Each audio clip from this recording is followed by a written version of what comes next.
Welcome to Capital City News, your connection to Salt Lake City government. I'm your host, Poonam Kumar. For our interview this week, we'll be talking to the city recorder about the new Vote by Mail initiative. And our History Minute this week is about John Held Jr. Next up, let's check out our legislative update. The City Council has completed the budget process for the next fiscal year and approved an overall city budget that begins in July. Among the budget changes is applying for a new federal grant to put 15 police officers on the force. Earlier in the month, the council pledged to contribute a local funding match if UTA is awarded a federal transportation grant. The grant, if awarded, would extend the S-Line streetcar in Sugar House. Salt Lake City's new fire chief, Brian Dill, was sworn into his post in a ceremony this month. He is the city's 21st fire chief. Chief Dill was hired by the Salt Lake City Fire Department in October of 1986 and has served the Salt Lake City community for nearly 30 years in a variety of roles, including firefighter, paramedic, captain medical division chief, and deputy chief. This month, Green Bike, the bike share program partnered with Salt Lake City, added 5 new stations, 60 new bikes, and expanded 4 popular stations. This expansion marks a significant increase from the size of Green Bike's original 2013 network in the city. On June 13th, the Sugar House Monument Plaza was opened officially. There was a press conference to mark the occasion, as well as a community gathering to watch the burial of a time capsule on the plaza. With the new Vote by Mail initiative happening this year, we thought it would be important to check in with our city recorder, Cindy Mansell, to see how it works. So my name is Cindy Mansell, and I'm the city recorder for Salt Lake City, and I'm also the election official who oversees the election process for municipal elections for 2015. To increase voter participation and voter turnout, and as a result of the aging electronic voting equipment, Salt Lake City will be conducting a total vote by mail election for 2015.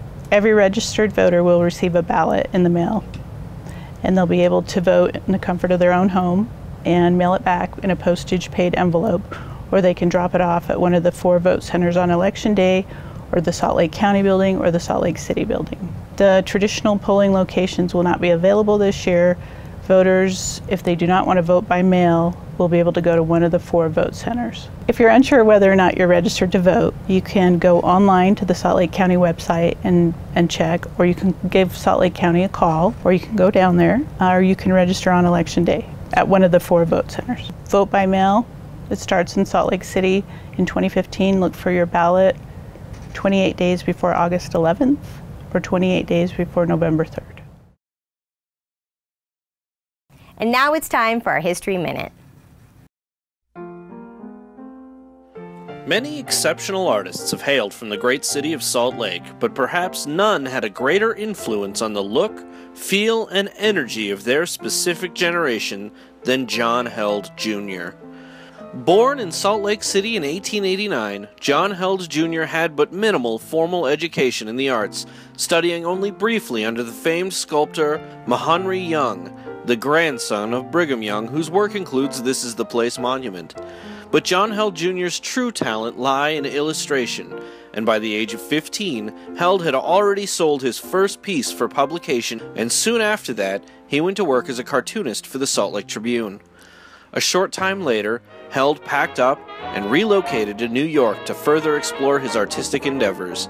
There, he found a wide audience and much acclaim for his energetic, stylized paintings and illustrations that came to be synonymous with the style and culture of the Jazz Age.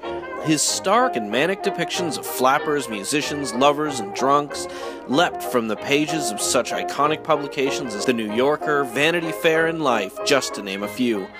And his unmistakable and unique style has been revered and imitated ever since. In addition to his work for various ad agencies, publishers, and comic strips, Held later turned primarily toward writing and illustrating books as the Roaring Twenties came to a close. In one such book, The Saga of Frankie and Johnny, a variation on a classic murder ballad that he translated with his signature charm and wit, Held included a loving tribute of sorts to his hometown and the misspent youth that inspired so much of his work. Quote, "The engraving of these blocks has taken many hours and a strong right arm, but in doing them I have lived again a wild, free existence in an inter-Rocky Mountain settlement with my friends, the whores, the pimps, the gamblers, the hopheads, and the lenient police." who used to know the Mormon Kid. Held died in 1958 at age 69 of throat cancer.